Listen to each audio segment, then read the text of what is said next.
What happens? Time warp.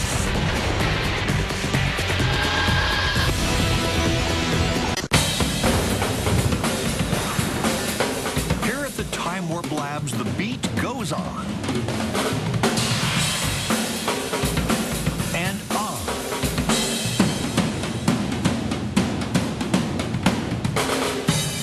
And on.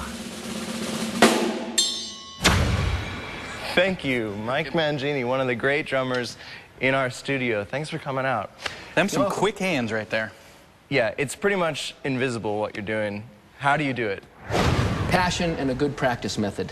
A lot of practice. A lot of practice. In this case, practice has made perfect. Mike set a world speed record with an incredible 1,247 beats a minute, over 20 beats a second. But what happens when stick meets drum kit and drum kit meets human body? Time to find out. We would love to get some of this technique on high speed, figure out how to do it for ourselves. Absolutely. First, a little warm-up on the drumometer, a device that calculates beats per second. So we're set up for just a 10-second run as fast as you can go. Let's see if Mike can match his record. Yeah. A deep breath, and he's gone.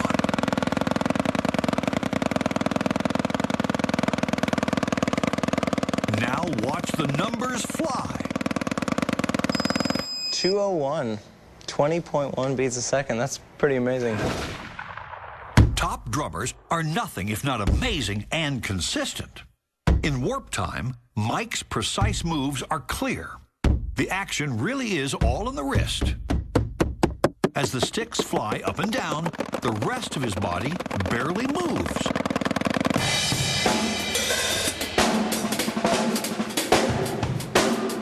But what happens when Mike lets this blur loose across his entire kit?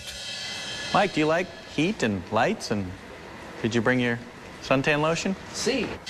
This is one drum solo nobody will want to walk out of. Hit it!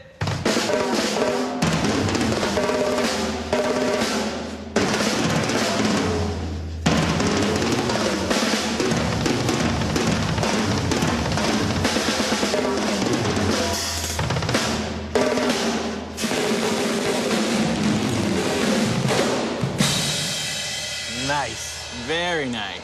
Rock drummers work at the limits of human endurance. They burn up to 600 calories an hour and are at risk for sprains, heart strain, and stress injury. Even collapsed lungs have been reported. I have to know what parts of my body have to be flexed so that I just don't lose control. Gotcha. And it seems like a lot of people fall into the trap of injuries because they're depending on these tiny muscles to fix things that the big muscles should be doing. You nailed it. The sticks lay loose in his fingers. He uses the larger muscles in his hand, and he lets his fingers stay relaxed. You want to talk about looseness? Look at your backhand doing the rim shot. Your ring finger just completely shakes out 3 or 4 times every time you're making that hit. Right. And if you were tense, you'd get all the tendonitis issues, but you can see how loose your hands have to be through all those motions. Watch Mike's left hand again. His ring finger is loose, relaxed, while the rest of him is tense and working hard. Just out of curiosity, how many steps ahead are you of your hands, in your mind, with your eyes? Once I'm hitting the 2 hi-hat cymbals that are at the top, I'm thinking about hitting the ones that are at the bottom. So when I'm hitting one thing, I'm thinking about the next thing I'm going to hit. Your eyes are 1 or 2 steps ahead. You can see that? Yep. That's a flick hit, watch. That's like hitting a fly. Next fly that's in my house is getting that treatment. It's a backward slap. Biff! Wicked. Okay, so much for the drummer. Now, what's happening to the drum kit itself? Oh! An everyday normal snare hit. That's not funny. Look at that. It's an amazing thing, right? I don't believe what I'm looking at. The snare skin appears almost liquid as it absorbs the impact of Mike's stick. And it doesn't stop until my stick touches the drum head again. So we should look at one of your cymbals. Set that It's up. probably going to look like... Hit it! That's outrageous. It's unbelievable.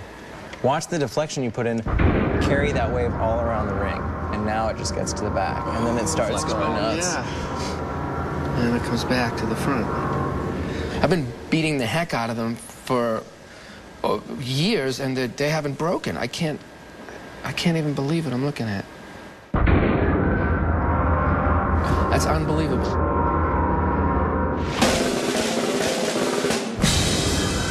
Clearly, Time Warp is on a roll, made in their shades. That's how you end it.